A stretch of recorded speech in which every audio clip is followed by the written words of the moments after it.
Also YouTube channel நேயர்களுக்கு வணக்கம். Share பண்ணுங்க, சப்ஸ்கிரைப் பண்ணுங்க, லைக் பண்ணுங்க. இந்த இருதார யோகம் யாருக்கு ஏற்படும்?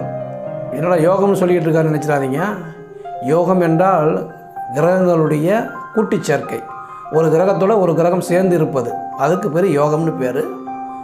அப்போ இந்த அடிப்படையில் அந்த இருதார யோகம் அமைப்பு யாருக்கு ஏற்படுது அப்படின்னும்போது, லக்னம் முதல் எண்ணி வரக்கூடிய 7ஆம் பாவத்துக்கு அதிபதி, 7ஆம் இடத்திற்கு அதிபதி ஒரு நீச்சம் பெறுவது, பகை பெறுவது, மறைவு ஸ்தானங்களில் இருப்பது, இந்த போன்ற விஷயங்கள் அந்த கிரகம் வலு இழந்துருச்சு அப்படின்ற ஒரு சூழ்நிலை வரும்போதும் சரி, அது வலு இழந்து அந்த 7ஆம் அதிபதி வலு இழந்து 11ஆம் அதிபதி ஆட்சி உச்சம் பெற்றால், 11ஆம் இடத்துக்குரிய கிரகம் ஆட்சி உச்சம் பெற்றுவிட்டால் அவங்களுக்கு 2 திருமணம் கண்டிப்பாக நடந்தே தீரும்.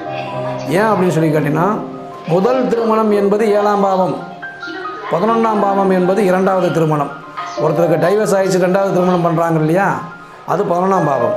முதல் திருமணம் முடிப்பது 7ஆம் பாவம். அப்போ 7ஆம் இடத்தின் அதிபதி தன் பலத்தை இழந்துவிட்டு 11ஆம் இடத்தின் அதிபதி தன் பலமான நிலைக்கு வந்துட்டால் நிச்சயமாக அந்த முதல் திருமணம் அடிபட்டு போய் பிரச்சனையாகி 2வது திருமணம் தான் அவங்களுக்கு நிலைக்குது. அதனால் உங்களுடைய ஜாதகத்தில் நீங்கள் பாருங்கள், 7ஆம் இடத்தின் அதிபதி கெட்டு போய் 11ஆம் இடத்தின் அதிபதி ஆட்சி உச்சம் பெற்று நின்றால் நிச்சயமாக 2வது திருமணம் கண்டிப்பாக நடந்தே தீரும்.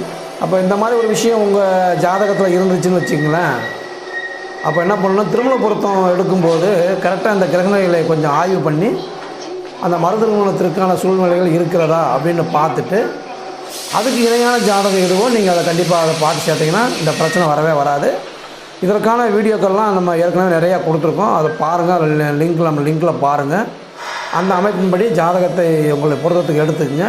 நிச்சயமாக மறு திருமணத்திற்கு ஒரு வாய்ப்பில்லாத அளவுக்கு உங்கள் முதல் திருமணத்தில் உங்கள் வாழ்க்கையை சரி செஞ்சுக்கிற முடியும். அதனால் இதையும் கொஞ்சம் கவனத்தில் கொள்ள வேண்டும். நன்றி, வணக்கம்.